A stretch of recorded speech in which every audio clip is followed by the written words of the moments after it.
মানুষের প্রতি আগ্রহ কমাতে শিখেছি, গুরুত্ব না পেলে গুরুত্ব না দিতে শিখেছি, মুখের ওপর না বলতে শিখেছি, কেউ ভালো না বাসলেও দুঃখ না পেতে শিখেছি, কেউ অবহেলা করলে তাকে নিয়ে উপহাস করতে শিখেছি, মিথ্যে বলছে জেনেও মিথ্যেটাকে সত্যের মতন করে শুনতে শিখেছি, কেউ অপমান করলে তার দরজায় কড়া না নাড়তে শিখেছি।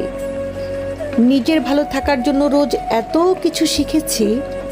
এত কিছু শেখার পর যখন কেউ অহংকারী বলে তখন তখন তাকে পাত্তা না দিতেও শিখেছি।